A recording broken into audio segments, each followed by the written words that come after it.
Bonjour à tous et bienvenue pour le résumé du troisième épisode de Blue Lock intitulé Soccer Zero. Ego Jinpachi annonce à l'équipe Z qu'ils auront un match contre l'équipe X, où il décrit les règles de leur prochain match du tournoi pour la première sélection. Quand Izagi et ses camarades de dortoir peuvent enfin jouer leur premier match, une nouvelle règle introduite dans l'annonce précédente divise l'équipe et les joueurs finissent par se battre entre eux pour la possession du ballon. Voici tout ce que vous devez savoir sur la fin de l'épisode 3 de Blue Lock. Récapitulatif de l'épisode 3 de Blue Lock, dans cet épisode on a Jinpachi qui parle aux joueurs de l'équipe Z de la première sélection, il explique qu'ils joueront collectivement en équipe dans un tournoi avec 4 autres équipes dans leur bâtiment. Déjà à ce niveau on voit que Blue Lock sort du contexte d'un entraînement ordinaire puisqu'on demande à 11 attaquants de jouer contre 11 autres attaquants sans aucune coordination, sans stratégie, et sans coach. Ainsi ils devront jouer des postes qui les désavantagent de base et même le poste de gardien de but est géré par des attaquants, c'est incroyable. Donc une fois tous les matchs joués, les deux meilleures équipes se qualifieront pour la deuxième sélection. Cependant, Ego ajoute une information qui change la perspective de chacun sur le jeu. Jinpachi explique qu'outre les joueurs des deux meilleures équipes, les attaquants les plus performants des 3 autres équipes se qualifieront également pour la deuxième sélection. Dans le cas où 2 joueurs auront le même résultat alors ils seront départagés par des points fair play et franchement selon moi ce critère de sélection est vraiment serré et impitoyable. Pour en revenir à notre épisode, la position des différents joueurs est décidée en fonction d'un jeu aléatoire appelé Shifumi, je parle donc du jeu de pierre-papier-ciseaux. Izagi parvient à gagner la position d'attaquant central bien que tout le monde ne soit pas satisfait de la décision. L'équipe Z doit jouer son premier match contre l'équipe X le même jour.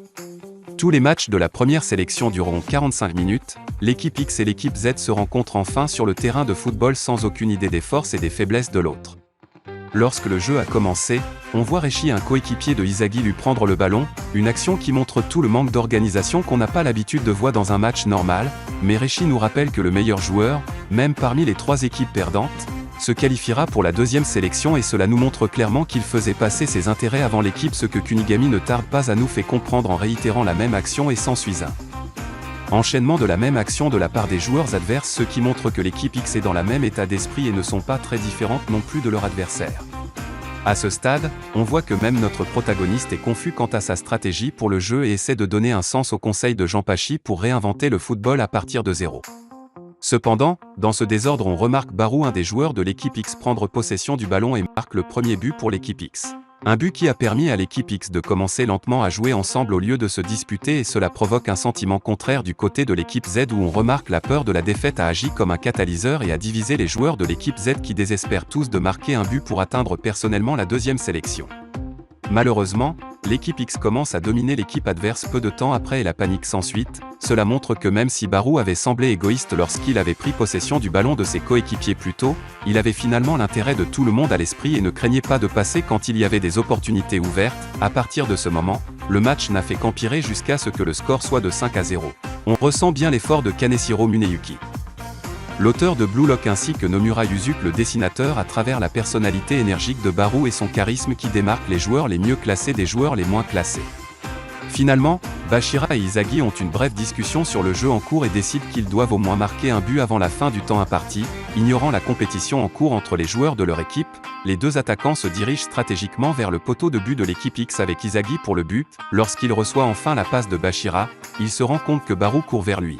Izagi passe le ballon avec un air étonné à Kunigami qui marque le premier but de l'équipe Z juste avant la fin du temps imparti. Ensuite Baru s'approche d'Izagi et le traite de lâche pour ne pas avoir visé le but lui-même. Plus tard dans le vestiaire, Izagi soutient que c'est le travail de l'attaquant de lier courageusement l'équipe et de les forcer à ne faire qu'un avec son charisme et ses actions sur le terrain. C'est exactement ce que Baru a fait avec son premier but pour l'équipe X, qui était également divisée jusque-là.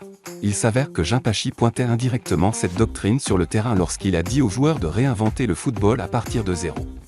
Ainsi, à la fin de la journée, l'équipe X est sortie vainqueur du match avec une énorme différence de 5-1 contre l'équipe. Merci de nous avoir suivis.